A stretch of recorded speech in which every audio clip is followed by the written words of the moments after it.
இந்த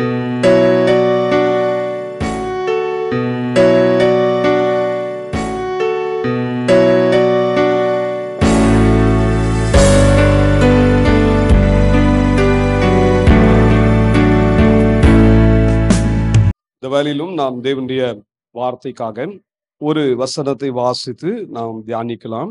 எடுத்துக்கொள்வோம். 1 கொரிந்தியர் அதனுடைய 11ஆம் அதிகாரம் 31ஆம் வசனம். நம்மை நாமே நிதானித்து அறிந்தால் நாம் நியாயம் தீர்க்கப்படுவோம். கர்த்தர் தாமே இந்த வசனத்தை ஆசீர்வதிப்பாராக. ஜெபிக்கலாம். அப்பத்தை பிட்டு தாரும், அப்பா அப்பத்தை பிட்டு தாரும்,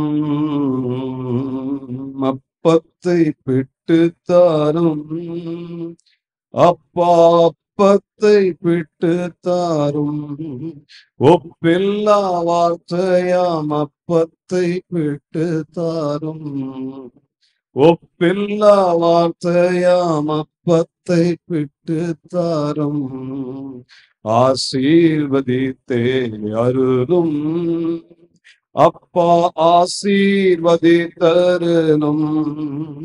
ஆசீர்வதித்தே அருளும், அப்பா ஆசீர்வதித்தருளும், அப்போத மாத்துமா அப்பத்தால் திருப்தியாகும், அப்போத மாத்துமா அப்பத்தால் திருப்தியாகும். அன்பின் பரலோக தந்தையே, இந்த நல்ல வேலைக்காக நன்றி அப்பா. இந்த அருமையான இந்த நேரத்திலும் நாங்கள் உங்களுடைய வசனத்தை தியானிக்க கூடி வந்திருக்கிறோம். கர்த்தர் தாமே இன்றைக்கு உங்களுடைய வார்த்தையின் மூலமா எங்களோட பேசுங்கப்பா. உங்களுடைய வார்த்தை ஜீவன் உள்ளது, அது வல்லமையுள்ளது, அது இருபுறமும் கருக்குள்ள பட்டயம். அதுக்காக நன்றி செலுத்துகிறோம். உங்களுடைய வார்த்தையை நாங்கள் தியானிக்கும் பொழுது அதில் இருக்கிற அதிசயங்களை காணும்படியாய் எங்கள் கண்களை திறந்தருளும்படியாய் ஜெபிக்கிறோம். எங்களுடைய ஆவிக்குரிய வாழ்க்கையை ஆண்டவரே செழிப்பான ஒரு வாழ்க்கையை மாற்றுவீராக. நாங்கள் வளர்ச்சி அடைய உதவி செய்வீராக. ஆண்டவரே, நாங்கள் உமக்கு பிரியமான பிள்ளைகளை ஜீவிக்க கிருபை தாங்க. அப்படியே செய்வீரதுக்காக நன்றி, ஆசீர்வதிப்பதற்காக நன்றி. அடியனை மறைத்து நீ வெளிப்படும். ஆவியானவர் தாமே எங்கள் ஒவ்வொருத்தரோடும் தனிப்பட்ட விதமாய் பேசுவீராக. இயேசு கிறிஸ்துவின் விலையேறப்பட்ட நாமத்தில் இந்த ஜெபத்தை ஏறெடுக்கிறோம் நல்ல பிதாவே, ஆமேன், ஆமேன். கர்த்தருடைய பரிசுத்த நாமத்திற்கு மகிமை உண்டாவதாக. நம்ம இந்த வசனத்தை வாசித்தோம். இந்த வருடத்தின் கடைசியில வந்துட்டோம். நம்மை நாமே நிதானித்து அறிகிற பழக்கம் நமக்கு வேண்டும்.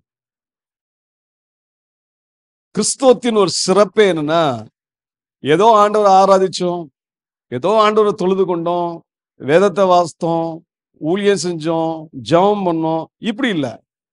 அது இல்லை கிறிஸ்துவ ஜீவியம். கிறிஸ்துவ ஜீவியத்துல ஆண்டவர் நமக்கு கற்றுக் கொடுக்கிற ஒழுக்கம் என்னன்னா, நிதானித்து பார், நிதானித்து பார். அடிக்கடி நம்ம ஓடுற ஓட்டம் சரியா இருக்கா இல்லையான்னு செக் பண்ணிக்கணும். நம்ம விசுவாச ஓட்டத்துல எப்படியோ ஓடிட்டு இருக்கேன் அப்படின்னு சொல்லக்கூடாது.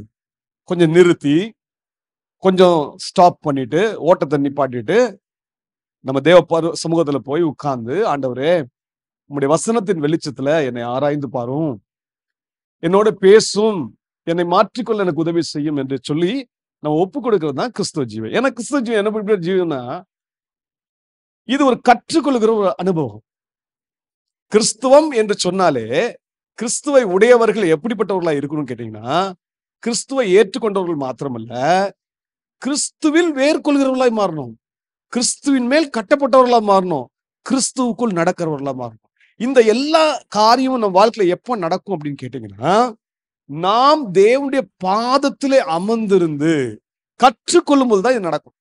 அப்போ நம்ம தேவ சமூகத்துல நம்ம நிதானித்து பார்க்க வேண்டியது நம்முடைய மிக முக்கியமான கடமையா இருக்கு. நம்முடைய வாழ்க்கையை சீர்தூக்கி பார்க்கல, ஆராய்ந்து பார்க்கல அப்படின்னு சொன்னா நம்ம தவறான வழியில போறதுக்கு வாய்ப்புகள் அதிகம். ஒரு அபாய கட்டத்தில் நம்ம போயிடுவோம். அதனால்தான் வேதம் நமக்கு எச்சரிக்கிறது, நம்மை நாமே நிதானித்தறிந்தால் நியாயம் தீர்க்கப்படும். தேவன் சபையில நமக்கு ஒரு பரிசுத்த பந்தின்னு வச்சிருக்கார். அந்த பரிசுத்த பந்தி எதற்குன்னு சொன்னா, நம்மை ஆராய்ந்து பார்ப்பதற்காக. தேவன் அந்த ஒரு காரியத்தை நமக்கு சபையில வைத்து அது ஒரு ஆராதனை முறையிலேயே கொண்டு வந்துட்டாரு.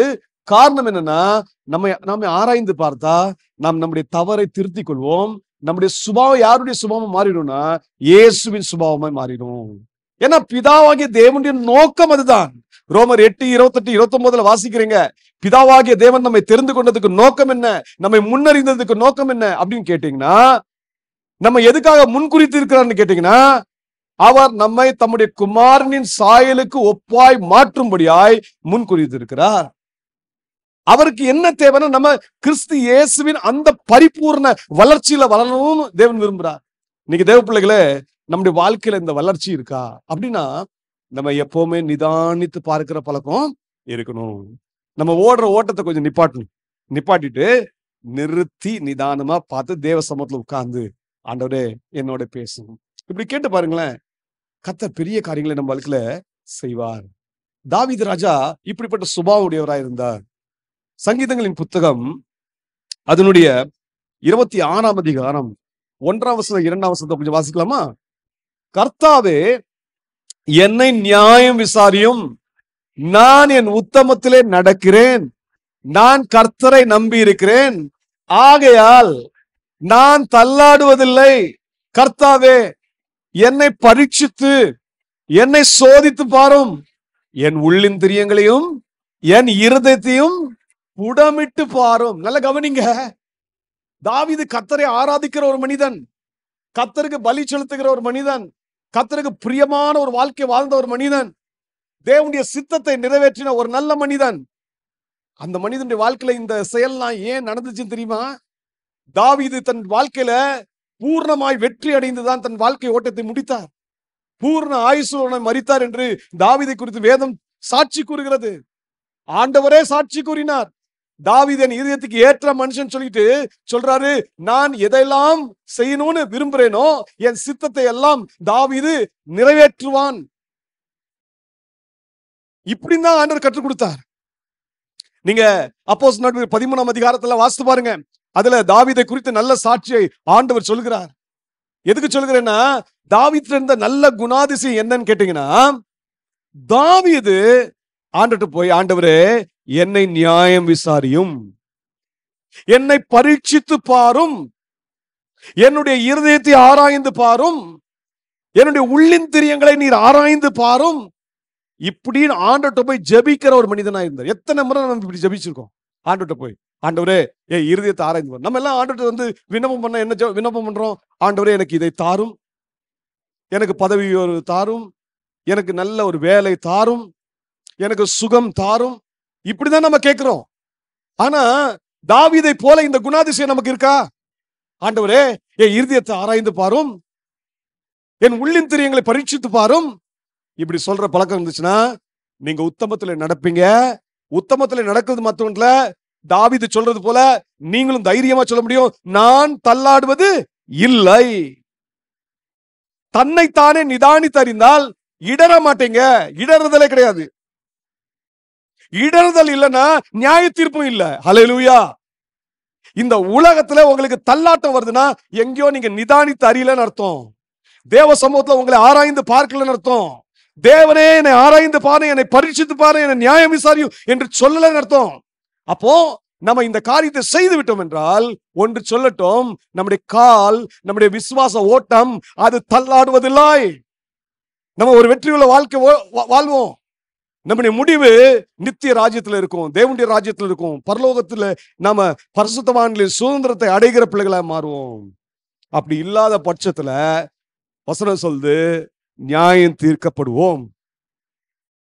தேவனுடைய நியாய தீர்ப்பு நம்ம மேல் வரும். அப்ப இன்றைக்கு இந்த அருமையான இந்த வேலையில நம்மை நாமே நிதானித்து அறிய தேவன் நமக்கு கிருபை செய்வாராக. இன்றைக்கு நம்ம சுய பரிசோதனை செய்து கொள்வது மிக மிக அவசியம். செல்ஃப் எக்ஸாமினேஷன் நமக்கு ரொம்ப தேவை. வருஷத்துல கடைசியில நிக்கிறோம். யோசிச்சு பாருங்க, 2023 ஆண்டு இந்த இந்த இந்த உலகத்துல நீங்க அத ஆண்டவர் பாதத்துல இருந்து தோக்குனீங்க. உங்க வாழ்க்கை அப்படியே ஓடிட்டு வந்துச்சு. இப்போ 2023 முடிய போகுது. 2024 ஆண்டு துவங்க போகுது. உங்களை நிதானித்து பாருங்க.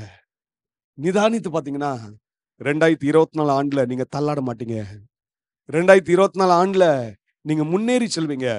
நீங்க ஆண்டவருடைய பிரியமான பிள்ளைகளாக இருப்பீங்க. ஹல்லேலூயா. இன்னைக்கு தேவ பிள்ளைகளே, இந்த கிருபைகளை தேவன் நமக்கு தருவாராக. அப்போ இன்றைக்கு நான் இந்த நிதானித்து பார்க்கிற சுபாவத்தை எப்படி கொண்டு வர போகிறேன்னா, 3 விதங்களிலே நாம் இதை சிந்திக்க இருக்கிறோம். எதெல்லாம் நம்ம சோதித்து பார்க்கணும், எதை நிதானித்து பார்க்கணும். முதல்ல சொன்னேன், நிதானித்து பார்க்கிறதுக்கு எங்கன்னா சும்மா உட்கார்ந்து நிதானிக்க போகல, கர்த்தருடைய சமூகத்துல, கர்த்தருடைய பாதத்துல அமர்ந்திருந்து அவருடைய வசனத்தின் வெளிச்சத்துல நம்ம நிதானித்து பார்க்கணும். ஆண்டவர்கிட்ட விண்ணப்பம் பண்ணணும். ஆண்டவரே, எனக்கு என்ன நிதானித்து பாருன்னு கேட்கணும். அப்ப எதுக்காக தேவனே என்ன நிதானித்து அறியணும்னு கேட்டீங்கன்னா, முதல்ல ஒரு வசனத்தை எனக்காக வாசிங்க. 2 கொரிந்தியர் அதனுடைய 13ஆம் அதிகாரம் 5ஆம் வசனம். நீங்கள் விசுவாசம் உள்ளவர்களோ வென்று உங்களை நீங்களே சோதித்து அறியுங்கள், உங்களை நீங்களே பரீட்சித்து பாருங்கள், இயேசு கிறிஸ்து உங்களுக்குள் இருக்கிறார் என்று உங்களை நீங்களே அறியீர்களா? நீங்கள் பரீட்சைக்கு நில்லாதவர்களா இருந்தால் அறியீர்கள். இங்கே அப்போஸ்தலனாகிய பவுல் கொரிந்து சபை விசுவாசிகளை பார்த்து சொல்றாரு. இந்த கொரிந்து சபை விசுவாசிகள் எப்படின்னா புறஜாதியார்கள். ஆனா இந்த சபை விசுவாசிகள்கிட்ட ஒரு சிறப்பு என்னன்னா, இவங்க நல்ல ஆவியின் வரங்களை பெற்றவர்கள், நல்ல தேவனுடைய ஆசீர்வாதத்தை பெற்றவர்கள். ஆனா இவங்களுடைய நிலைமை எப்படி இருந்துச்சுன்னா கொஞ்சம் பரிதாபமா இருந்துச்சு. இந்த சபையிலே அப்போஸ்தலனாகிய பவுல் அவருக்கு வந்த செய்தியினால ரொம்ப துக்கப்பட்டார். அதனாலதான் இந்த நிருபங்கள் எழுதுறாரு. 2 நிருபமும் அவர் எழுதியிருக்கிறார். 1 கொரிந்தியர் 56வது ஆண்டுல எழுதினார். 2 கொரிந்தியர் 57வது ஆண்டுல எழுதுறாரு. ஒரு வருஷ கேப்குள்ளேயே 2 முறை நிருபத்தை எழுதுறாரு கொரிந்து மக்களுக்கு. ஏன்னா கொரிந்து மக்கள் சபையில நடந்த சம்பவங்கள் அவரை ரொம்ப உருக்குலைய வைத்தது, ரொம்ப துக்கம் ஏற்பட்டிருந்தது. ஏன் தெரியுமா? இந்த மக்களுக்காக அவர் சுவிசேஷத்தை அறிவித்தார். நம்ம அருமையான அப்போஸ்தலனை போல் சுவிசேஷத்தை அறிவித்தார். அவங்களை ரட்சிப்புக்குள் வழி நடத்தினார். இவங்க ரட்சிக்கப்பட்டாங்க. ஆனா இவங்க கிட்ட என்ன காணப்பட்டுச்சுன்னு கேட்டீங்கன்னா, பவுல் அதுக்கப்புறம் அந்த இடத்துல இருந்து போய் அப்படியே அவர் மற்ற இடங்களுக்கெல்லாம் போறார்.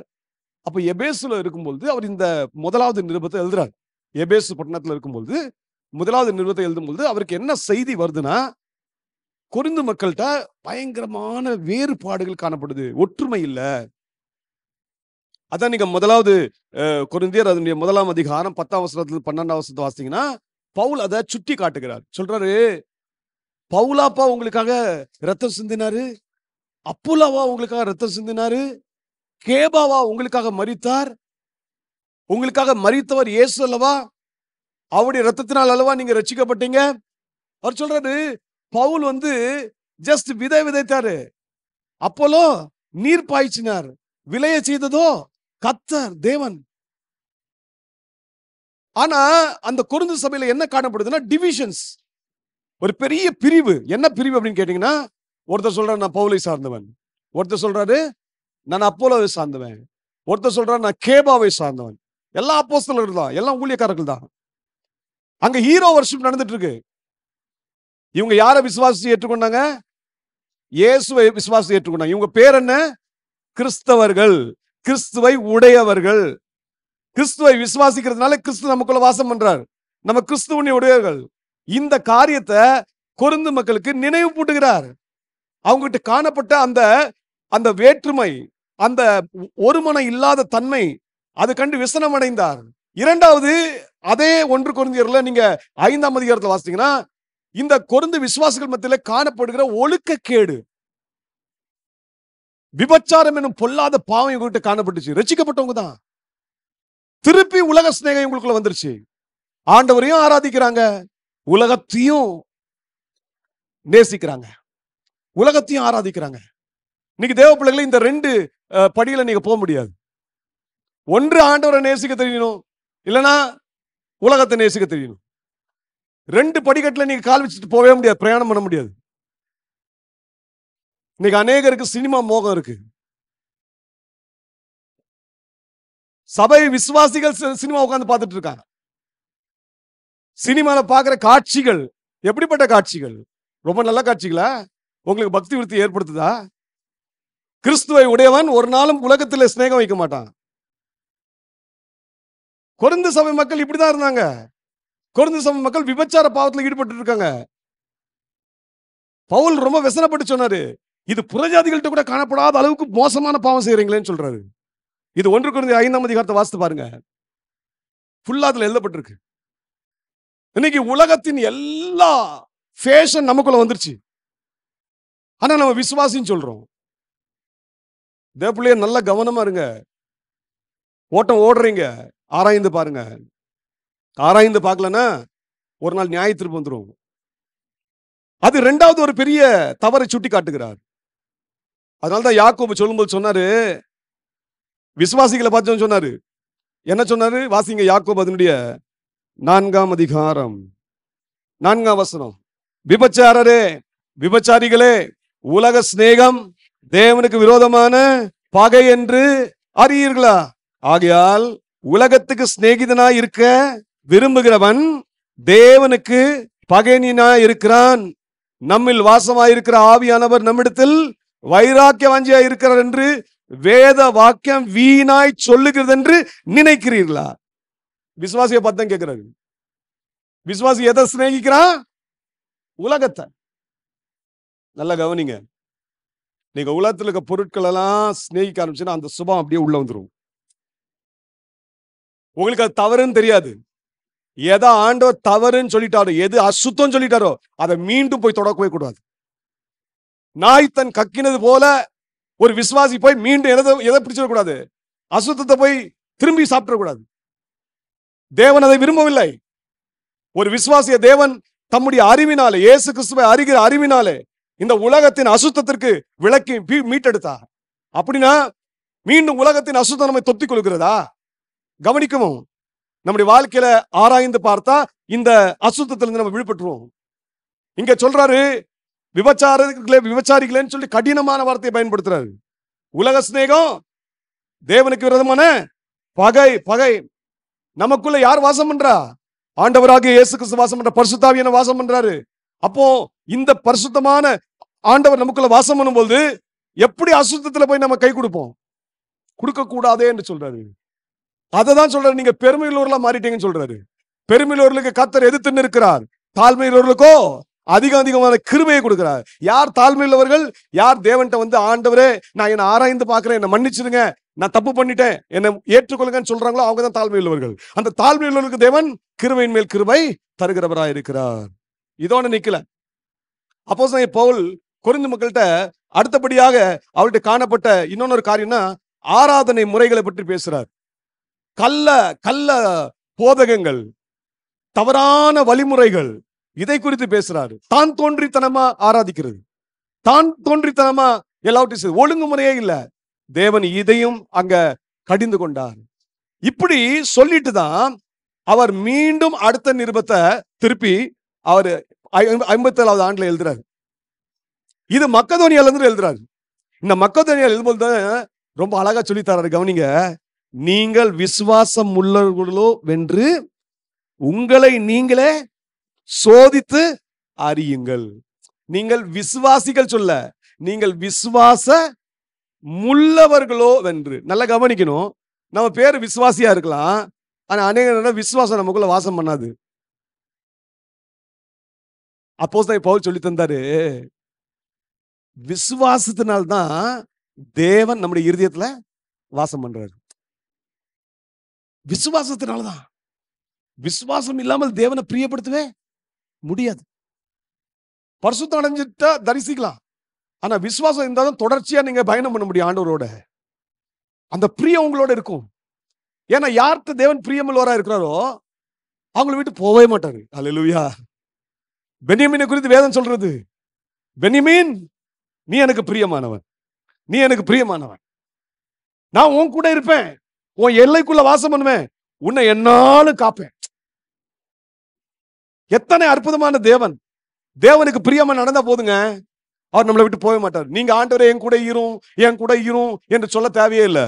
நீங்க ஆண்டவர்கிட்ட விசுவாசம் வைத்து, ஆண்டவரே நம்முடைய வசனத்தை விசுவாசிக்கிறேன், நான் உண்மை விசுவாசிக்கிறேன், நான் உண்மை கேள்வி கேட்க மாட்டேன், உண்மை மேல் சந்தேகம் வைக்க மாட்டேன் அப்படின்னு சொல்லி நீங்க அவரை ஆராதிச்சு அவரை தொழுது கொண்டு உங்க விசுவாசத்தை அவர் மேல் வைக்க பிரதிபலிச்சு கொண்டே இருங்க. ஒன்று சொல்லட்டும், கர்த்தர் உங்களை இலையை விட்டு போக மாட்டார். உங்களோட கூட 24 மணிக்கு வாசம் பண்ணுவார். அல்லேலூயா. ஏன் சொல்றேன்னா நம்ம விசுவாசம் உள்ளவர்களோ வென்று சோதித்து அறிய வேண்டிய நேரத்துல வந்துட்டோம். இதை நம்ம செக் பண்ணிக்கணும் அடிக்கடி. இந்த விசுவாசம் ஒரு நாள் பெற்றேன்னு இல்ல, பெற்றதை தொடர்ச்சியா தக்க வைக்கிறீங்களா தான் முக்கியம்.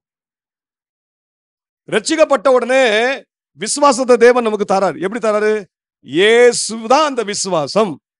விசுவாசத்தை துவக்குகிறவரே யார்தான்? இயேசுதான். அவருடைய வார்த்தை தான் விசுவாசத்தை நமக்குள்ள இன்னும் உற்பத்தி ஆக்குது. அப்போ வார்த்தையாம் இயேசு நமக்குள்ள இருக்கும்போது அந்த விசுவாசம், மகா பரிசுத்தமான விசுவாசம் வளர ஆரம்பிக்கும். இதை நீங்க எவ்வளவு தியானிக்கிறீங்களோ அப்பதான் நீங்க விசுவாசம் உள்ளவர்களா மாற முடியும்.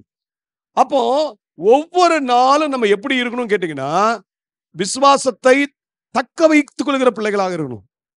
விசுவாசம் உடையவர்களா இருக்கணும். 10 வருஷம் தேவனுக்காக வைராக்கியமா வாழ்ந்திருக்கலாம், ஊழியம் செஞ்சிருக்கலாம். 11வது வருஷத்துல கோட்டை விட்டுருக்கலாம். ஆரம்பத்துல சவுல் ராஜாவாய் தேவன் அபிஷேகம் பண்ணும் பொழுது நல்ல ஒரு மனிதன், நல்ல தேவனுடைய மனிதன், தீர்க்கதரிசியை மதித்தவர். தீர்க்கதரிசி கிட்ட போகும்போது காணிக்கை இல்லைன்னு சொல்லிட்டு சஞ்சலப்பட்டார், துக்கப்பட்டார். ஐயோ என்கிட்ட காணிக்கை இல்லை, நான் எப்படி போவேன்னு.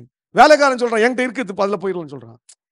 அப்ப காணிக்கை கொடுத்து கனப்படுத்த இந்த சவுலுக்கு தெரிஞ்சது.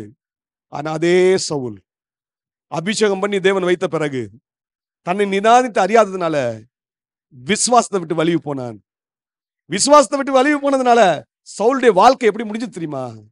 அவன் தற்கொலை செய்து கொண்டு மரித்தான். ஆனா தாவீது அப்படி இல்லைங்க. தாவீது எப்படிப்பட்டவனா? தன்னை நிதானித்து அறிகிற ஒரு பழக்கம். ஆண்டவரே என்னை பரீட்சித்து பாரும், என் உள்ளின் திரியங்களை ஆராய்ந்து பாரும், என் இருதயத்தை சோதித்து பாரும் என்று சொல்ற ஒரு நல்ல பழக்கம் இருந்ததுனால ஆண்டவர் தாவீதை தன்னுடைய இருதயத்துக்கு ஏற்றமா வணைய ஆரம்பிச்சிட்டார். தாவீது மேல ஒரு தனி அலாதி பிரியம் என் ஆண்டவருக்கு. ஆண்டவர் தாவீதை விட்டு விலகவே இல்லை. அல்லேலூயா! எத்தனை நல்ல தேவன் பாருங்க. இன்னைக்கு நம்ம சோதித்தறிய வேண்டிய காரியம் என்ன அப்படின்னு கேட்டா, நாம் விசுவாசம் உள்ளவர்களா இருக்கிறோமா? இத்தனை நாள் ஓட்டம் ஓடிட்டோம், இப்போ நம்ம கிட்ட அதே விசுவாசம் இருக்கா? அதனால ஆண்டவர் சொன்னாரு, ஆதியில் இருந்த அன்பை விடாமல் ஜாக்கிரதையா பற்றிக்கொள். இந்த அன்புக்கும் விசுவாசத்துக்கும் ரொம்ப சம்பந்தம். அன்பு இருந்தா ஆட்டோமேட்டிக்கா நீங்க விசுவாசம் வைப்பீங்க. ஆமென். அன்பு மட்டும் இல்லைன்னு வச்சுக்கோங்களேன், விசுவாசத்தில் தளர்ந்துருவீங்க. நம்ம ஒருத்தரை அன்பு கூர்ந்தோம்னு வச்சுக்கோங்க, அவங்கள நம்புவோம், விசுவாசிப்போம்.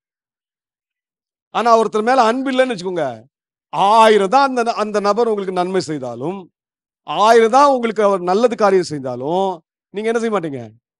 நம்ப மாட்டீங்க. சிம்பிள். இதே தான் ஆண்டவர்ட்ட அப்படியே திருப்புறேன். நீங்க ஆண்டவர்ட்ட இருந்து பெற்ற நன்மைகள், அதுக்கு நன்றி சொல்லணும்னா முதல்ல அவர் மேல் உங்களுக்கு அன்பு வேணும். அதனால தான் ஆண்டவர் சொன்னாரு, ஒருவன் என் கற்பனைகளுக்கு கீழ்ப்படிந்தால் அவன் மேல் என் மேல் அன்பா இருக்கிறான். இயேசு சொல்லி கொடுத்தாரு, என்னிடத்துல அன்பா இருங்க, என் அன்பில நிலைத்திருங்க அப்படின்னு சொன்னாரு. ஆண்டவர்ட்ட கேளுங்க, ஆண்டவரே எனக்குள்ள அன்ப இன்னும் அதிகரியும்.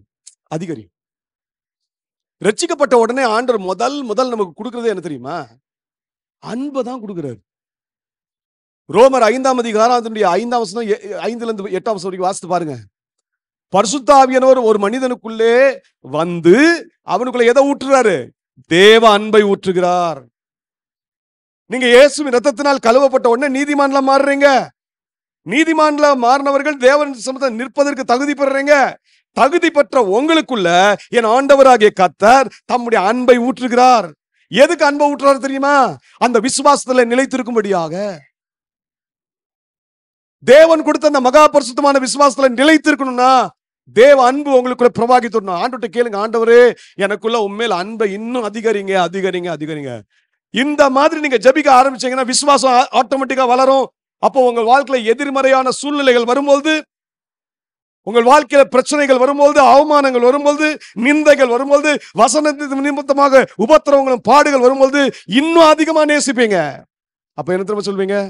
அன்பு கூறுவேன், இன்னும் அதிகமாய் ஆராதிப்பேன், இன்னும் ஆர்வமாய் அன்பு கூறுவேன், இன்னும் அதிகமாய் ஆராதிப்பேன், இன்னும் ஆர்வமாய். முழு உள்ளத்தோடு ஆராதிப்பேன், முழு பலத்தோடு அன்பு கூறுவேன். ஆராதனை ஆராதனை ஆராதனை ஆராதனை ஆராதனை ஆராதனை ஆராதனை ஆராதனை. நல்ல கவனிங்க, எதுக்கு இது சொல்லுன்னா, அன்பு அதிகரிச்சு பாருங்க, நீங்க ஆண்டவர் ஆட்டோமேட்டிக்கா நம்ப ஆரம்பிச்சிருவீங்க. அப்ப ஆண்டவர் உங்களுக்கு நல்லவராக தான் தெரிவாரு, எப்பவுமே நல்லவராக தான் இருக்கிறாரு. அப்ப நல்லவராகவும் தெரிவாரு, நீங்க நல்லவராகவே அவர் அனுபவிப்பீங்க. அப்ப நீங்க சொல்வீங்க, தேவரீர் நல்லவரும் நன்மை செய்கிறோமாய் இருக்குது. இல்லைன்னா என்ன நடக்கும் தெரியுமா? நமக்குள்ள இப்படிப்பட்ட அவிசுவாச கேடுகள்லாம் வந்துடும். இந்த அவிசுவாசம் உள்ள வந்த உடனே, தேவன் மேல இருக்க அன்பு நீங்கின உடனே மனுஷன் என்ன செய்யறானா, ஹீரோ வர்ஷிப் செய்ய ஆரம்பிச்சுட்டான், ஒழுக்கக்கேடுல போய் மாட்டிக்கிட்டான். ஒழுக்கக்கேடுல மட்டும் இல்ல, அவன் தன்னுடைய வாழ்க்கையில தவறான போதகங்களுக்கு இடம் கொடுத்துட்டான். ஆனா இந்த அப்போஸ்தலனாகிய பவுல் இந்த கொரிந்து மக்களை எப்படி நிறுத்த விரும்பினார் அப்படின்னு கேட்டீங்கன்னா, 2 கொரிந்தியர் 11ஆம் அதிகாரம் 2ஆம் வசனத்துல சொல்றாரு, நான் உங்களை கற்புள்ள கன்னிகையாக கிறிஸ்து எனும் ஒரே புருஷனுக்கு ஒப்பு கொடுக்க நியமித்தபடியால் உங்களுக்காக தேவ வைராக்கியம் கொண்டிருக்கிறேன். அப்போஸ்தலனாகிய பவுல் கொரிந்து மக்களை குறித்து எப்படி ஒரு நம்பிக்கை வச்சிருக்காருன்னா, இந்த மக்களை நான் எப்படி ஆண்டவருக்கென்று எப்படிப்பட்ட கன்னிகையை நிப்பாட்டணும்? கற்புள்ள கன்னிகையா. ஆனா இந்த மக்கள்கிட்ட நடக்கிறது என்ன? இந்த வேறுபாடுகள் காணப்படுகிறது, ஒழுக்கக்கேடுகள் காணப்படுகிறது, பிசாசின் தந்திரங்களுக்கு இரையாகிட்டாங்க. அதனாலதான் அடுத்த வசனம் என்ன சொல்ற கவனிங்க, ஆகிலும் சர்ப்பமானது தன்னுடைய தந்திரத்தினாலே ஏவாளை வஞ்சித்தது போல உங்கள் மனதும் கிறிஸ்துவை பற்றிய உண்மையினின்று விலகும்படி கெடுக்கப்படுவோம் என்று பயந்திருக்கிறேன் சொல்றாரு. அதனால்தான் அவங்கள பார்த்து சொல்றாரு, விசுவாசிகளே, கொஞ்சம் நீங்க விசுவாசம் உள்ளவர்களோ என்று என்ன செய்யுங்க, உங்களை சோதித்து பாருங்க, உங்களை பரீட்சித்து பாருங்க இப்படின்னு சொல்றாரு. நம்ம வாழ்க்கையில இந்த பரீட்சை நம்ம சோதித்து பார்க்கிற பழக்கம் வந்துச்சுன்னா, நம்ம காலத்துக்கு ஏற்றவனமாய் வளர ஆரம்பிச்சிடும், காலத்துக்கு ஏற்றவனமாய் தேவன் நம்மை பயன்படுத்த ஆரம்பிச்சிருவாரு. ஆகவேதான் இங்க சொல்றாரு, நீங்க பரீட்சைக்கு நிற்கிறவர்களாய் மாறணும். இப்ப பரீட்சைக்கு யாருங்க நிப்பா? பரீட்சைக்கு நின்னாதான் நீங்க தேவனால் அறியப்படுவீர்கள். அவர் என்ன சொல்றாரு, நீங்க உங்களை சோதித்து பாருங்க, நீங்கள் உங்களை பரீட்சித்து பாருங்க, இயேசு கிறிஸ்து உங்களுக்குள் இருக்கிறார் என்று உங்களை நீங்களே அறியீர்களா? நீங்கள் பரீட்சைக்கு நில்லாதவர்களா இருந்தால் அறியீர்கள். இந்த பரீட்சைக்கு நில்லாதவர்கள் வசனத்தின் நிமித்தமாக பாடுகள் வரும்போது, உபத்திரம் வரும்போது, இது ஒரு பரீட்சை. இந்த பரீட்சையில நிக்க தெரியணும். யார் நிக்க கூடும் அப்படின்னு சொன்னா, யார் கர்த்தருடைய வசனத்தை அது நேரத்துல சரியாக உட்கொள்கிறார்களோ அவங்கதான் இந்த காரியம். இதுக்கு ஒரு நல்ல உதாரணம் எதை சொல்றேன்னா, எபிரேயர் எழுதும்போது எழுதுகிறார், எபிரேயர் 5ஆம் அதிகாரம் 12ஆம் வசனத்திலிருந்து வாசிக்கலாம். காலத்தை பார்த்தால் போதகராய் இருக்க வேண்டிய நீங்கள் உங்களுக்கு தேவனுடைய வாக்கியங்களின் மூல உபதேசங்களை மறுபடியும் உபதேசிக்க வேண்டியதாய் இருக்கிறது. நீங்கள் பலமான ஆகாரத்தை அல்ல பாலை உண்ணத்தக்கவர்கள் ஆனீர்கள். பாருங்க, ஒரு வேதனையோட சொல்றாரு எபிரேயர். காலத்தை பார்த்தா நீங்க என்ன செஞ்சிருக்கணும்? போதகராய் இருக்க வேண்டியவங்க. நீங்கள் உங்களையே நிதானித்து அறியாததுனால திருப்பி உங்களுக்கு நான் என்ன டீச்சிங்க கொடுக்கணும்? ஃபவுண்டேஷனல் ட்ரூத்தை கொடுக்கணும், மூல உபதேசத்தை உங்களுக்கு கொடுக்கணும். மூல உபதேசம் என்ன? இரட்சிப்பு, மனம் திரும்புதல், ஞான ஸ்நானம், கைகளை வைக்குதல், இதெல்லாம் மூல உபதேசம். எபிரேயர் 6ஆம் அதிகாரம் 1ஆம் வசனத்துல 2ஆம் வசனத்தை வாசிக்கிறீங்க.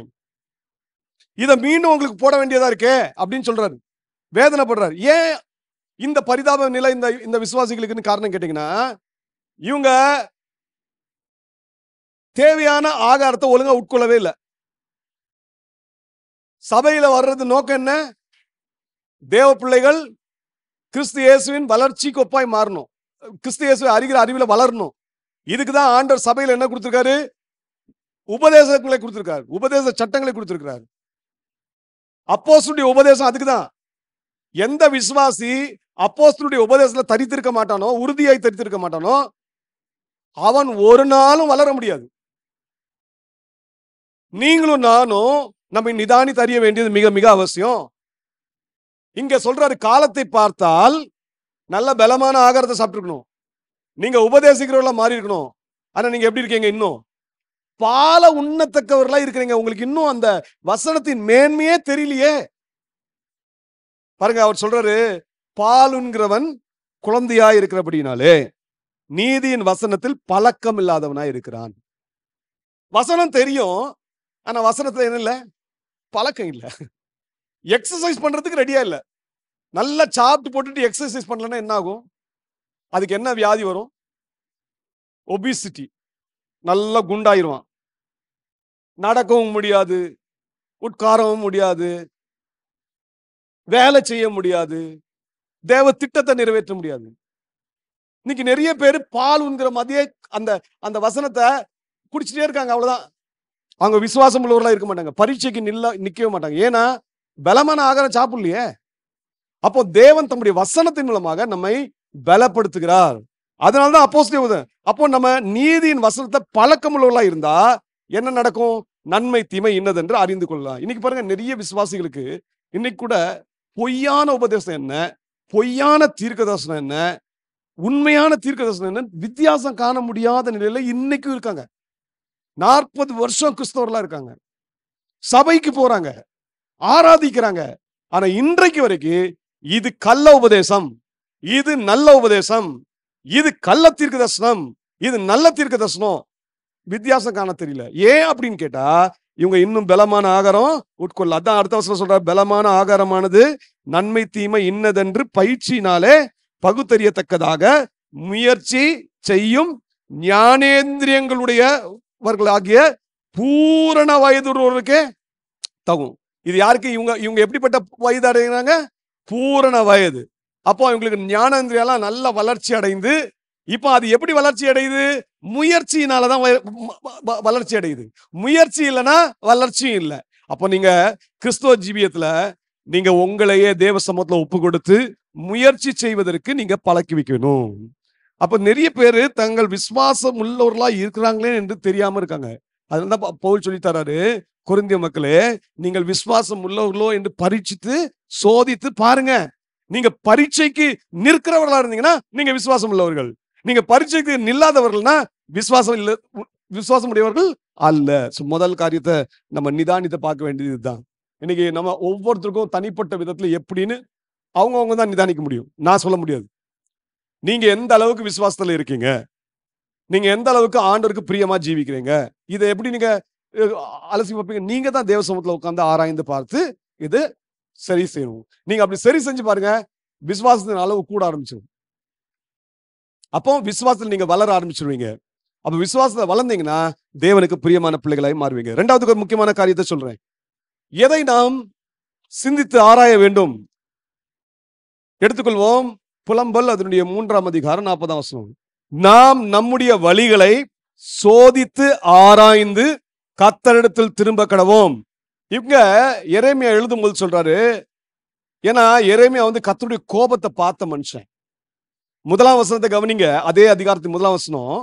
அவர் எப்படி எழுதுறார் பாருங்க, ஆண்டவருடைய சினத்தை மிலாற்றினால் உண்டான சிறுமையை கண்ட புருஷன் நான். எரேமியா எப்படிப்பட்ட மனுஷன்னா, அவர் பாவம் செய்ததுனால இந்த தேவ கோபாக்கினிக்கு ஆகல. தேவ பிள்ளைகள் தேவ கோபாக்கினிக்கு ஆளானதை பார்த்து விசனப்பட்டு, ஏன்னா கர்த்தருடைய வார்த்தையை அவர் பல முறை வருஷமா அந்த இஸ்ரவேல் ஜனங்களுக்கு சொல்லிட்டே இருந்தாரு.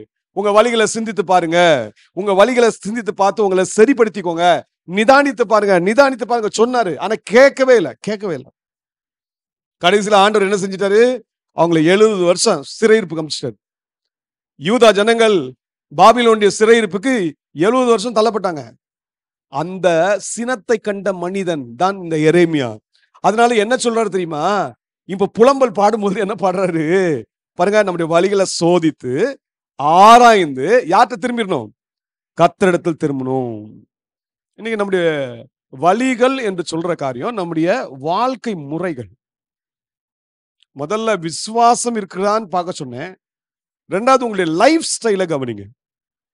நீங்க வாழ்க்கை முறைனா நீங்க ஆராதிக்கிற முறை, நீங்கள் வேதத்தை வாசிக்கிற முறை, நீங்கள் ஜெபிக்கிற முறை, இது ஆவிக்குரிய வாழ்க்கை முறையை சொல்றேன். அதே போல உங்களுடைய சரீர பிரகாரமான வாழ்க்கை முறை அது என்னது? நீங்க வெளியில வேலை பார்க்குறீங்க. அந்த வேலை பார்க்கிற இடத்துல மற்ற சக மனிதர்களோடு உங்களுடைய உறவுகள், உங்கள் குடும்பத்திலே உங்க உங்க உங்க உறவினர்களோடு உங்கள் உறவுகள், இதெல்லாம் நீங்க கவனிக்கணும். அதே போல சபையில வரோம், சபையில விசுவாசிகளோடு நம்முடைய ஐக்கியம், நம்முடைய உறவுகள், இதெல்லாம் கவனிக்கணும். உங்கள் வழிகளை சிந்தித்து ஆராய்ந்து கர்த்தரிடத்தில் திரும்புங்கள். இஸ்ரவேல் ஜனங்களை நீங்க நல்லா கவனிச்சீங்கன்னா, அவர்கள் ஆராதிச்சாங்க, உபவாசம் போட்டாங்க, பலி செலுத்தினாங்க, காணிக்க கொடுத்தாங்க. ஓய்வு நாள வந்து சரியா ஆசரிச்சாங்க, சரியா ஆசரிக்கல. தேவன் விரும்பினவனமா ஆசரிக்கல. ஆண்டவருக்கு காணிக்க செலுத்தினாங்க, ஆனா ஏழை எளியவர்களுக்கு உதவி செய்யல. தேவனுடைய திட்டத்தை நிறைவேற்றல. ஆண்டவர் சொன்னது, உன் வழியை சிந்தித்து பார். இன்னைக்கு தேவ பிள்ளைகளே, நம்ம ரெண்டாவது காரியம் நம்முடைய வழிகளை சிந்திக்கிறதுக்கு அழைக்கப்படும். தாவீது ராஜா இதுக்கு நல்ல ஒரு ஜபத்தையே செஞ்சு வச்சுட்டாருங்க. என்ன ஜபம் அது? அவர் சொல்றது கவனிங்களேன். 130 சங்கீதத்தினுடைய 23 24 கொஞ்சம் வாசிங்க. தேவனே, என்னை ஆராய்ந்து என் இருதயத்தை அறிந்து கொள்ளும், என்னை சோதித்து என் சிந்தனைகளை அறிந்து கொள்ளும், வேதனை உண்டாக்கும் வழி என்னிடத்தில் உண்டோ என்று பார்த்து நித்திய வழியிலே என்னை நடத்தும். நல்ல கவனிங்க, தாவீது எப்படிப்பட்ட மனுஷன்? ஆலயத்துக்கு போவோம் பாருங்கள் சொன்னா சந்தோஷமா தேவனுடைய ஆலயத்துக்கு ஓடின ஒரு மனுஷன், தேவனை ஆராதித்த மனுஷன். அவர் சொல்றாரு, கர்த்தரை நான் எக்காலத்தில் ஸ்தோத்திரிப்பேன், அவர் துதி எப்பொழுதும் என் வாயில இருக்கும் சொல்றாரு. இப்படிப்பட்ட ஒரு தேவ மனுஷன், அப்படிப்பட்ட மனுஷன் ஆண்டவர்ட்ட என்ன சொல்றாருன்னா, ஆண்டவரே, வேதனை உண்டாக்கும் வழி என்னிடத்தில் உண்டோ என்று பார்த்து, என்னை ஆராய்ந்து பார்த்து, என்னை நல்வழிப்படுத்தி என்னை நித்திய பாதையில நடத்துங்கப்பா. வேதனை உண்டாக்கும் வழி என்னிடத்தில் இருக்கா? என் வாழ்க்கை முறை ஆண்டவரை வேதனைப்படுத்துகிறதா? நான் இந்த உலகத்துல வாழ்கிற என்னுடைய வாழ்க்கை கர்த்தருக்கு பிரியமான வாழ்க்கையா இருக்கா? நான் என் கடமையை ஒழுங்காக செய்யறேனா? நல்ல கவனிங்க. நீங்க சபையில வாரீங்க, தேவனை ஆராதிக்க வாரீங்க, தேவனை தொழுது கொள்ள வாரீங்க, ஆலயத்தை குறித்த பக்தி வைராக்கியம் இருக்கா? இல்ல ஏதோ வந்தோம் போனோம் இருக்கா? உங்கள் குடும்பத்தில உங்களுக்கு தேவன் வைத்திருக்க கடமைகளை சரிவர செய்கிறீர்களா? புருஷன் தன் கடமையை ஒழுங்கா செய்யறாரா? மனைவி தன் கடமையை ஒழுங்கா செய்யறாங்களா? பிள்ளைகள் தங்களுடைய கடமைகளை சரிவர செய்யறாங்களா? நீங்க அலுவலகத்தில் ஒர்க் பண்றீங்க, ஒரு பிசினஸ் நடத்துறீங்க, அதுல எப்படி இருக்கிறீர்கள்? உங்கள் ஒவ்வொரு செயலும் கர்த்தரை பிரியப்படுத்துகிறதா? ஆண்டவர்ட்ட சொல்லுங்க, ஆண்டவரே, வேதனை உண்டாக்கும் வழி எனக்கு உண்டோ என்று பார்த்து என்ன வழியில நடத்துங்க? நித்திய வழியில நடத்துங்க. ஏன்னா ஏன் தெரியுமா? கர்த்தரை வேதனைப்படுத்துகிற வாழ்க்கை முறைகள் இருந்தால் நம்ம நித்தியத்துக்குள்ள பிரவேசிக்கவே முடியாது. அப்ப நம்ம என்ன செய்யணும்? எப்படி ஆராய்ந்து பார்க்கிறது? கடந்த நாட்கள் நான் வழிகளை சிந்தித்து பாருங்கள் என்று சொல்லி ஒரு நாள் மீட்டிங்ல பேசினேன். அதை மீண்டும் ஒரு சுருக்கமா சொல்லிடுறேன். என்ன செய்யலாம்?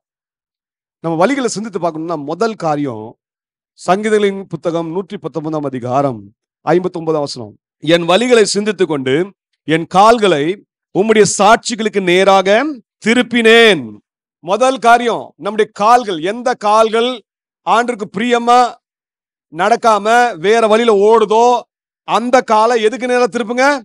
கர்த்தருடைய வசனத்துக்கு நேரா திருப்புங்க, கர்த்தருடைய சாட்சிக்கு நேரா திருப்புங்க. நம்ம வழிகளை ஆராய்ந்து அறியணும்னா முதல் கர்த்தருடைய வசனத்துக்கு நேராக நம்ம திருப்ப தெரியணும். இதை இன்னும் புலம்பல்ல இன்னும் அழகா எரேமியா எப்படி சொல்றாரு கவனிங்க. புலம்பல் எப்படி சொல்றாரு? அதே 3 அதிகாரம் அதனுடைய 41 வாசிங்கம்மா. நாம் நம்முடைய கைகளோடு கூட நம்முடைய இருதயத்தையும் பரலோகத்தில் இருக்கிற தேவனிடத்திற்கு ஏறெடுக்க கடவும். என்ன செய்யணும்? இப்போ முதல்ல நம்ம செய்ய வேண்டிய நம்ம வழிகளை சிந்திக்கணும்னா வசனத்துக்கு நேராக நம்முடைய வாழ்க்கையை திருப்பணும். நம்முடைய கால்கள் ஒரு காலத்துல என்ன செஞ்சது? அதே சங்கீதம் 119:67 சங்கீதக்காரர் சொல்றாரு, உபத்திரவப்படுவதற்கு முன் வழி தப்பி நான் நடந்தேன், என் கால்கள் வழி தப்பி நடந்துச்சு. தேவனே, உங்களுடைய வழியில நடக்கல, உங்களுடைய உத்தமமான வழியில நடக்கல என்று சொல்லி அறிக்கையிடுகிறார். அப்போ அறிக்கையிட்டு எங்க திருப்புறார்? தன்னுடைய வழிய, தன்னுடைய காலை தேவனுடைய வார்த்தைக்கு நேராக திருப்புகிறார். இங்க எரேமியா சொல்றாரு, நம்முடைய கைகளை பரலோகத்தை நோக்கி உயர்த்துவோமாக. நம்முடைய இருதயங்களை பரலோகத்தின் தேவனை நோக்கி உயர்த்துவோமாக. அப்ப தேவனை நோக்கி நம்ம வாழ்க்கையை திருப்பணும். ஒண்ணு. ரெண்டாவது, நம்முடைய வழிகளை சிந்திக்கணும் அப்படின்னு சொன்னா அடுத்தது செவி கொடுக்க நமக்கு தெரியணும். நீதிமொழிகள் 1:33 எனக்கு செவி கொடுக்கிறவன் எவனோ அவன் விக்கனமின்றி வாசம் பண்ணி ஆபத்திற்கு பயப்படாமல் அமைதியா இருப்பான். அப்போ ஆண்டவருக்கு செவி கொடுக்க பழகணும். இயேசுவின் வார்த்தைக்கு செவி கொடுக்க பழகணும். எந்த வார்த்தைக்கு நீங்க திருப்பினீங்களோ, காலை திருப்பினீங்களோ, அந்த காலை திருப்பின அதே வார்த்தைக்கு அதை செவி கொடுக்க பழகுங்க. நிறைய டைம்ல திருப்புவோம், ஆனா அவர் சொன்ன மாத்திரத்தை திருப்பி கேட்க மாட்டோம். செவி கொடுக்க தெரியணும். ரெண்டாவது. மூணாவது, இப்போ செவி கொடுத்த பிறகு என்ன செய்யணும்? எரேமியா அதனுடைய 26:13 இப்பொழுதும் நீங்கள் உங்கள் வழிகளை உங்கள் கிரியைகளையும் சீர்படுத்தி உங்கள் தேவனாகிய கர்த்தருடைய சத்தத்தை கேளுங்கள். அப்பொழுது கர்த்தர் உங்களுக்கு விரோதமாய் சொன்ன தீங்குக்கு மனஸ்தாபப்படுவார். நல்ல கவனிங்க. இப்ப எரேமியா சொல்றாரு, நீங்க ஆண்டவரை தேடாம போனீங்கன்னா, தேவனுடைய வார்த்தைக்கு செவி கொடுக்காம போனீங்கன்னா உங்க வாழ்க்கையில தீமை தான் வரும். இஸ்ரவேல் ஜனங்கள் பார்த்து சொன்னாரு, நீங்க ஆராதிக்கிற இடம் இந்த ஆலயம் என்னவா மாறிடும்? சீலோவாய் போல மாறிடும். இந்த நகரம் குடியில்லாமல் மாறி போன்னு சொல்லிட்டாரு. சாபத்தை கூறிட்டாரு. உடனே ஜனங்களுக்கு கோபம், பிரபுக்களுக்கு கோபம். எரேமியாவுக்கு விரோதமா எழும்பிட்டாங்க. எரேமியா தீர்க்கிறது கொல்ல வேண்டும் என்று கங்கணம் கட்டிட்டாங்க. இவரை கொன்னே தீரணும்னு சொல்றாங்க. உடனே எரேமியா சொல்றாரு, என்ன கொல்றதுக்கு முன்னாடி ஃபர்ஸ்ட் வழியை சிந்தித்து பாரு, நான் சொல்ற வார்த்தைக்கு செவி கொடு. அதுக்கு அடுத்து சொல்றாரு, உன் வழிகளை சீர்படுத்து. செவி கொடுத்துட்டாங்க. இந்த மனுஷர்கள் செவி கொடுத்துட்டாங்க. ஆண்டவர் சொல்ற வார்த்தை கேட்டாங்க, ஆனா சீர்படுத்த மனசுல. அதான் சொல்ற, உன் வழியை சீர்படுத்து, உன் கிரியைகளை சீர்படுத்தி என்ன செய்? கர்த்தருடைய சத்தத்தை கேட்டு கர்த்தர் உங்களுக்கு விரோதமா சொன்ன காரியங்கள்லாம் அப்ப என்ன செய்வாரு? மனஸ்தாபப்பட்டு பண்ண மாட்டாரு. உங்க மேல தீமை வர வைக்க மாட்டாரு. அப்ப ஆண்டவர் என்ன விரும்புறாரு? செவி கொடுத்த பிறகு நம்முடைய செவி கொடுத்த வார்த்தைக்கு இணங்கி நம்முடைய வழிகளை என்ன செய்யணும்? சீர்படுத்தணும். சரிப்படுத்தணும். ஆண்டவரே, எந்த கோணலான இந்த காரியத்தை நீக்கிருங்கப்பா. என்கிட்ட காணப்படுற இந்த தவறை நீக்கிருங்க. என்கிட்ட காணப்படுற இந்த பாவத்தை நீக்கிருங்க. எனக்கு உதவி செய்யுங்க. சில நேரங்கள் நம்மளால சில பாவங்களை மேற்கொள்ள முடியாம அந்த பலவீனம் நம்ம தாக்குதா, ஆண்டவரை போய் மன்றாடுங்க, இரக்கம் பெறுங்க. ஆண்டவரே, என் மேல இரக்கமாயிரும், எனக்கு பலவீனம் இருக்கு, இதை மேற்கொள்ள உதவி செய்யுங்க. கேட்டீங்கன்னா நிச்சயம் அவருக்கு செய்வார். பலவீனர்களுக்கு தேவன் பலத்தை கொடுக்க வல்லமையுள்ளவராய் இருக்கிறார். அப்போ சீர்படுத்தணும் நம்முடைய வழிகளை. இப்படி செஞ்சு பாருங்க, நீங்க உங்க வழிகளை சரிப்படுத்திக்கலாம். அப்போ ரெண்டாவது காரியத்தை கவனிங்க. நம்முடைய வழிகளை சோதித்தறிவதற்காக தேவன் நம்மை இன்றைக்கு அழைக்கிறார். மூன்றாவது காரியத்தை கவனிங்க. கலாத்தியர் 6:4 அவன் தன் சுய கிரியை சோதித்து பார்க்க கடவன். அப்பொழுது மற்றவனை பார்க்கும் போதல்ல, தன்னையே பார்க்கும் போது மேன்மை பாராட்ட அவனுக்கு இடம் உண்டாகும். இங்க கலாத்திய மக்களுக்கு எழுதும் போது பவுல் சொல்றாரு, அவன் என்ன செய்யணும்? தன் சுய கிரியைய சோதித்து பார்க்கணும். இப்ப நீங்க உங்க சுய கிரியையை சோதித்து பார்க்கறீங்களா? இப்ப வழிகளை சொன்னேன். இப்ப சுய கிரியை என்று சொல்லும்போது, நீங்க ஒரு ஊழியம் செய்றீங்க, தேவனுக்காக நீங்க இந்த காரியத்தை செய்யணும்னு நினைக்கிறீங்க. நல்லதுதான், தப்பு இல்ல. காணிக்கை கொடுக்கறது நல்லது, ஜெபம் பண்றது நல்லது, சுவிசேஷம் அறிவிப்பது நல்லது. இதெல்லாம் செய்யணும், நம்ம செய்ய வேண்டிய கடமை.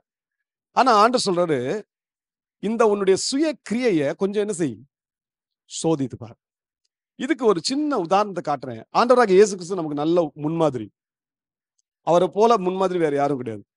அவர் இந்த உலகத்துல வந்தபோது, ஒரு மனுஷனா வந்தபோது, அவர் நமக்கு ஒரு எடுத்துக்காட்டு வச்சுட்டு போனார். என்ன எடுத்துக்காட்டு தெரியுமா? அவர் ஜெபிக்கிற ஒரு ஜெபம், ரொம்ப அற்புதமான ஒரு ஜெபம். யோவான் 17 அதனுடைய 19 கவனிங்க. அவர்களும் சத்தியத்தினாலே பரிசுத்தமாக்கப்பட்டவர்களாகும்படி அவர்களுக்காக நான் என்னைத்தானே பரிசுத்தமாக்குகிறேன். இயேசு என்ன சொல்ல விரும்புறாரு? இந்த உலகத்துல அவரு வாழ்ந்த போது, ஊழியம் செய்த போது, முதலாவது அப்போஸ்தலர்களை தேவன் கொடுத்தார். அததான் நீங்க பிதாட்ட ஜெபம் பண்ணும்போது சொல்றாரு, பிதாவே, உலகம் உண்டாகிறதுக்கு முன்னே உம்மிடத்தில் எனக்கு உண்டாயிருந்த மகிமையினால் இப்பொழுது நீர் என்னை உம்மிடத்தில் மகிமைப்படுத்தும். நீர் உலகத்திலே தெரிந்தெடுத்து எனக்கு தந்த மனுஷருக்கு உம்முடைய நாமத்தை நான் என்ன செஞ்சேன்? வெளிப்படுத்தினேன். அப்ப அந்த மனுஷர்கள் யார்? அப்போஸ்தலர்கள், சீஷர்கள். இவர்களுக்கு தேவன் தம்முடைய நாமத்தை வெளிப்படுத்தினார். நாமத்தை மட்டும் வெளிப்படுத்தல, அவர்களுக்கு தேவன் தம்முடைய வார்த்தைகளை கொடுத்தார். இப்படி அவர்களுக்கு இந்த ஊழியத்தை அவர் செய்கிறார். நல்ல அப்போஸ்தலர்களை உருவாக்கிட்டார். பேதுரு, யோவான், யாக்கோபு, அந்திரேயா, இப்படி நல்ல அப்போஸ்தலரை தெரிந்துட்டு அவங்களுக்காக பிதாவிட்டு ஜெபம் பண்ண. இது அவருடைய கடைசி நாட்கள். எப்போ இது நடக்குது? அவர் மரிக்க போகிறார். கல்வாரியில மரிக்க போறதுக்கு முன்னாடி, சிலுவையில மரிக்கிறதுக்கு முன்னாடி அவர் செய்த ஜெபம். அப்போ அவர் என்ன சொல்றாரு கவனிங்க. உம்முடைய சத்தியத்தினாலே அவர்களை என்ன செய்யுங்க, நீங்க பரிசுத்தமாக்குங்க ஆண்டவரே. ஏன்னா நாம் ஒன்றாய் இருக்கிறது போல இந்த அப்போஸ்தலர்களும் என் கூட இந்த பூலோகத்துல மட்டும் இல்ல, என்னோட கூட பரலோகத்திலயும் உம்மோட கூட இருக்கணும், நம்ம எல்லாரோட இருக்கணும் அப்படின்னு வாஞ்சித்தாரு. வாஞ்சித்ததே இயேசு என்ன செய்யறாரு? அவர்களை பரிசுத்தமாக்குறதுக்காக ஜெபம் பண்றாரு. உம்முடைய சத்தியத்தினாலே அவர்களை பரிசுத்தமாக்கும். உம்முடைய வசனமே சத்தியம். நீர் என்னை உலகத்தில் அனுப்பினது போல நானும் அவர்களை உலகத்தில் அனுப்புகிறேன். அவர்களும் சத்தியத்தினாலே பரிசுத்தமாக்கப்பட்டவர்களாகும்படி அவர்களுக்காக நான் என்ன செஞ்சிடறேன்? பரிசுத்தமாக்குறேன். பாருங்க, ஆண்டவர் தன்னை பரிசுத்தமாக்குகிறார். இன்னைக்கு உங்க சுய கிரியையை சோதித்து பார்க்கலன்னு வச்சுக்கோங்களேன், ஊழியம் பிரயோஜனமா இருக்காது. நீங்க தேவனுக்கென்று செய்யற நற்கிரியைகள் பிரயோஜனமா இருக்காது. நம்ம செய்யறோம்னு சொல்லுவோம், ஆனா ஆண்டவர் எது திரும்ப பாப்பார்? முதல் பாப்பார் திரும்ப கொடுக்கிற செய்யற பாத்திரத்தை கவனிப்பார். இயேசுக்கு என்ன தன்னை பரிசுத்தமாக்கணும்னு அவசியமா? அவர் சொன்னாரு, இந்த உலகத்துல என்ன யார் என்ன குற்றச்சாட்ட முடியும்? என்கிட்ட என்ன பாவம் இருக்கு சொல்லுங்க. சவால் விட்டார், தைரியமா சவால் விட்டதான் இயேசு. அப்படிப்பட்ட இயேசு சொல்றார், நான் பரிசுத்தமாக்குகிறேன். அதாவது தன்னை முற்றிலுமாய் வேறு பிரிக்கிறார். இது எதுக்கு எழுதி வச்சிருக்குன்னா நமக்காக தான். ஆண்டவராக இயேசு கிறிஸ்துடைய நல்ல ஒரு சிறப்பு குணம் என்ன தெரியுமா? தன் சுயக்கிரியை கூட தன் சுயக்கிரியா எடுக்கல, அதை தேவ சமூகத்துல வைத்து அதை ஆராய்ந்து பார்த்தார். அதனால்தான் பிதாக்கு என்ன பிரியமா இருக்குதோ அதை தான் நாடினார். பிதாக்கு பிரியம். நம்ம சுயக்கிரியைன்னு சொல்லும்போது நம்ம சுயக்கிரியை நம்முடைய கிரியையா இருந்துடக்கூடாது, அது பிதாவை பிரியப்படுத்துகிற கிரியா இருக்கணும்.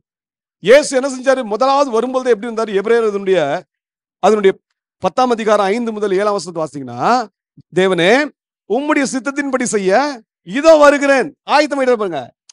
இது அவருடைய கிரியை தான். அவர் செய்த கிரியை, முதல் கிரியை. பிதாவின் சித்தம் செய்யறது அவருடைய கிரியை.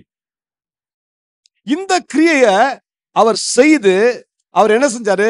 தன்னை முற்றிலுமா தாழ்த்தி ஒப்பு கொடுத்துட்ட பிறகு அவர் தன்னை தினந்தோறும் பரிசுத்தமாக்குகிறார்.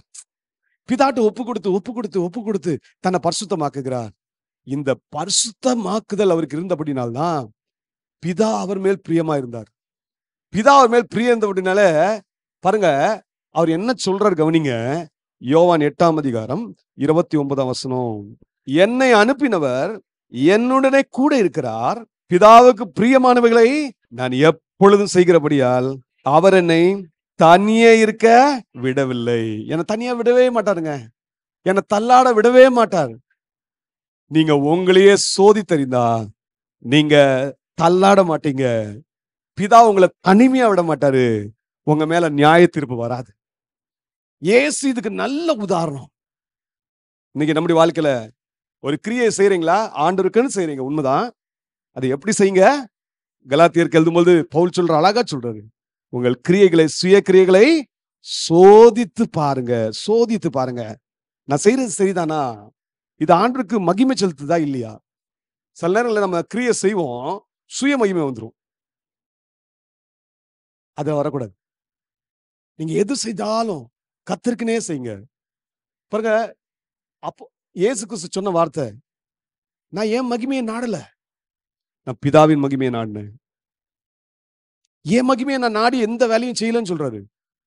நமக்கு அது முன் உதாரணம். அதான் அவரை பரிசுத்தமாக்கினார் என்று சொல்கிறேன். அவரை பரிசுத்தமாக்கினார், அவரை பரிசுத்தமாக்கி நடத்தினார். அதனால்தான் பவுலும் இதே வேலையை செய்யறாரு.